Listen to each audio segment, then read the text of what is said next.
Shiv. A shiv is a small improvised stabbing weapon commonly associated with prisons, detention centers, and other tightly controlled institutions. The term does not describe one standardized design. Instead, it refers to almost any compact object that has been altered or repurposed into a pointed weapon. Its defining characteristics are concealability, close-range use, and the ability to be hidden until the moment of an attack. A shiv may be carried for intimidation, retaliation, personal protection, gang enforcement, or an assault on staff. In many cases, simply possessing one can change the balance of power inside a housing unit because other prisoners may believe the owner is willing to use violence. This fear can lead to extortion, forced cooperation, and escalating rivalries. Shivs are especially dangerous because improvised surfaces are often irregular or contaminated, increasing the possibility of infection in addition to the immediate injury. Their small size also makes them difficult to detect through observation alone, which is why correctional facilities rely on searches, property inspections, controlled access to tools, and rapid repair of damaged equipment. The discovery of a shiv is rarely treated as an isolated event. It may indicate that someone feels threatened, that a conflict is developing, or that prohibited materials are circulating through the institution. For security staff, understanding why the weapon appeared is often as important as confiscating it. The shiv matters because it represents the central challenge of prison weapon control. Even when conventional weapons are banned, fear, pressure, and access to ordinary objects can still produce dangerous results. Shank. A shank is another type of improvised stabbing weapon, and the word is often used interchangeably with shiv. In some prison slang, however, a shank may refer to a longer, rougher, or more obvious weapon, while a shiv is thought of as smaller and easier to conceal. There is no universal rule, and the distinction changes between regions, institutions, and popular culture. What matters is that both are designed for close contact violence. A shank usually depends more on reach and force than on refinement, which can make it particularly dangerous during sudden fights in narrow spaces. It may be carried openly during a disturbance or hidden before a planned attack. Prison conflicts involving debt, stolen property, personal disrespect, gang loyalty, or protection demands can all create situations in which someone seeks such a weapon. The presence of a shank can also signal organized preparation rather than spontaneous anger, especially when several people appear armed at the same time. Correctional officers therefore look for patterns such as damaged property, unexplained injuries, missing tools, changes in group behavior, and intelligence about possible retaliation.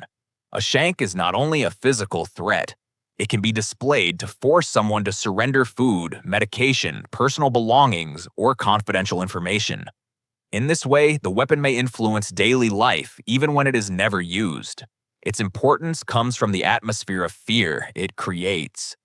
When prisoners believe others are armed, they may obtain weapons of their own, producing an escalating cycle in which each person claims to be preparing for self-defense. Breaking that cycle requires consistent protection, credible reporting systems, conflict intervention, and a prison environment where people believe staff will respond before violence becomes unavoidable. Razor weapon. A razor weapon uses a small cutting blade as a means of assault, intimidation, or self-harm. Razors may be issued in some facilities for personal grooming, but access is often supervised because a missing component can become an immediate security concern. Compared with larger improvised weapons, a razor is exceptionally easy to conceal and may be difficult to recognize during a fast-moving confrontation. Its effectiveness depends less on reach or physical strength and more on surprise. Injuries can include severe bleeding, permanent scarring, damage to nerves or tendons, and a significant risk of infection. Facial cutting is sometimes used as a form of punishment or humiliation because the resulting scar can remain visible long after the incident. A razor can also be used to threaten another prisoner into carrying contraband, paying a debt, or remaining silent about abuse. This makes it a tool of psychological control as well as physical harm. Correctional facilities attempt to reduce the danger through carefully managed distribution, return procedures, safer grooming alternatives, individual risk assessments, and restrictions for people with histories of violence or self-injury. When a blade cannot be accounted for, staff may search cells, common areas, clothing, and personal property, until the missing item is found. These searches can disrupt an entire unit, demonstrating how one small object can affect hundreds of people. The challenge is balancing security with hygiene, dignity, and normal daily routines. Razor weapons matter because they show how a legitimate personal care item can become dangerous when oversight fails or when someone is experiencing severe emotional distress. Their presence may point to planned violence, coercion, desperation, or untreated mental health needs. Improvised Club. An improvised club is a hard or heavy object used to strike another person. Unlike a stabbing weapon, it does not require a sharp edge or a carefully altered shape. Almost any sufficiently solid object can become a blunt force weapon during a sudden confrontation, making this category extremely difficult to eliminate from a prison environment. Clubs may appear during personal fights, planned attacks, riots, escape attempts, or clashes with correctional staff. Their main advantages are reach, impact, and simplicity. A person does not need specialized knowledge to recognize that a heavy object can cause harm. Blows to the head can result in concussion, skull fracture, brain injury, or death, while strikes to the arms and hands may disable a victim's ability to defend themselves.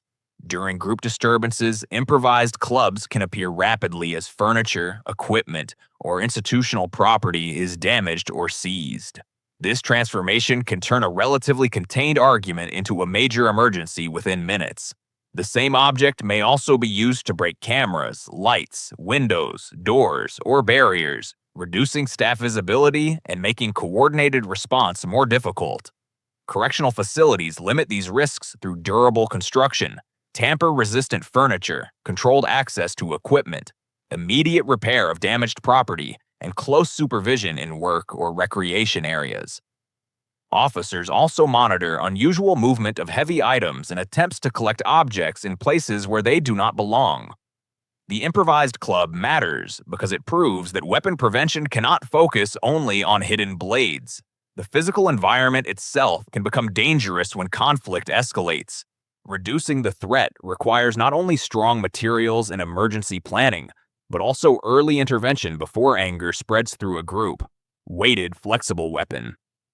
A weighted flexible weapon combines a dense object with a flexible section to create a swinging impact weapon. This category is often simplified in films and television, but real incidents vary widely and are usually less predictable than popular portrayals suggest. Its danger comes from momentum. When the weighted end is swung, it can strike with enough force to cause fractures, concussion, deep bruising, or internal injuries. These weapons may be appealing in a prison setting because the separate components can appear ordinary when they are not combined. That makes detection more complicated than finding a single prohibited object. A device may be assembled shortly before an assault and taken apart afterward, leaving investigators with pieces that seem harmless on their own. Weighted flexible weapons can be used in personal attacks, group confrontations, or intimidation. Their movement can be difficult to control, especially in narrow cells or crowded corridors, so they also pose a risk to bystanders and even to the person using them. Correctional staff look for suspicious combinations of property, unexplained missing items, altered fabric, unusual knots, or objects gathered during periods of tension.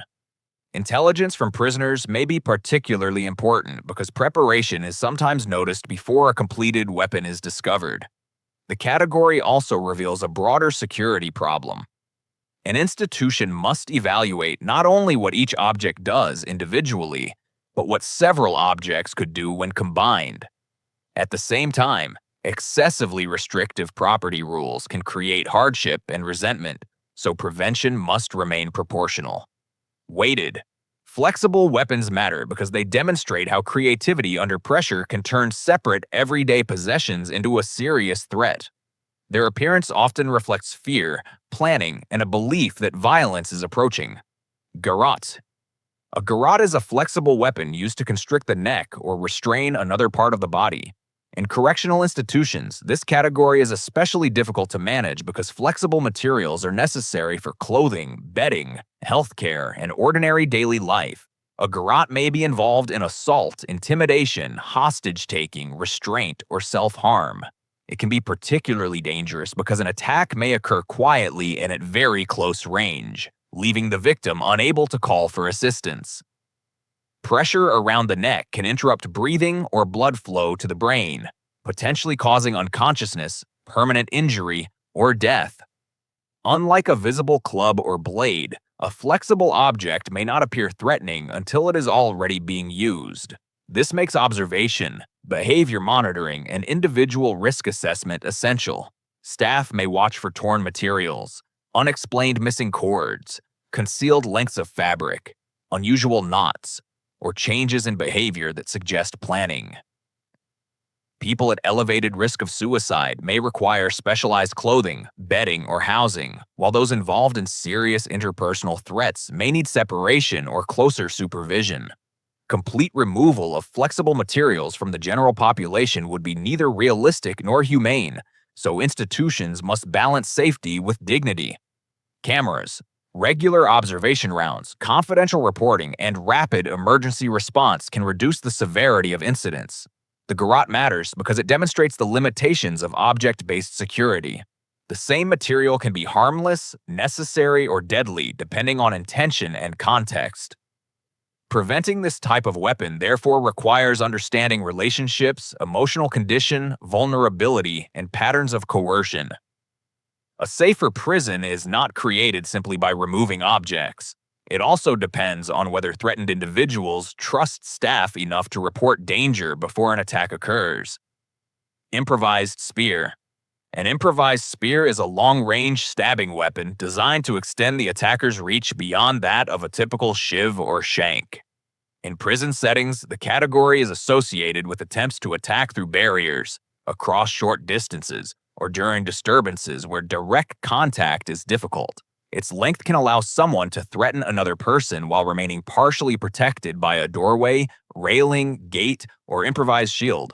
This makes it especially concerning for correctional officers responding to barricades or cell extractions. Unlike small concealed weapons, an improvised spear is usually difficult to hide once completed. Its appearance may therefore suggest that an individual or group is preparing for a confrontation rather than carrying a weapon for everyday protection. The weapon can be used to control space, prevent staff from approaching, or keep rival prisoners at a distance. It may also be employed during riots when normal movement routes are blocked and people attempt to defend sections of a housing unit. Because the danger comes largely from reach, response teams must maintain distance, use protective equipment, control angles of approach, and avoid rushing into a narrow area without coordination. Institutions reduce the risk through inspections, tool accountability, removal of damaged materials, secure storage, and rapid response to structural tampering. Staff also pay attention to long objects being moved, concealed, or positioned in unusual ways. The improvised spear matters because it changes the geometry of a prison confrontation. A person who would normally need to approach closely can threaten others from farther away, making ordinary restraint methods more dangerous. Its presence can transform a single barricaded individual into a major tactical problem and is often a sign that the situation has escalated beyond spontaneous violence. Projectile Weapon. A projectile weapon allows an attacker to strike from a distance by throwing or launching an object. In prisons, this category can include simple thrown items as well as improvised devices intended to increase range or force. The defining feature is separation between the attacker and the target. A projectile may be used across a tier, through an opening, over a barrier, or from behind a locked door. This allows someone to threaten staff or other prisoners without immediately entering close contact. Even a small object can cause severe injury when directed at the eyes, face, or head, while heavier projectiles may cause fractures or unconsciousness. Projectiles are also used during riots to disrupt formations, damage cameras, break lights, or force responders to maintain distance. In some incidents, harmful substances may be carried by or thrown with the object, creating an additional contamination hazard. Correctional architecture often includes screens, spacing, controlled openings, and protective barriers partly to reduce these attacks.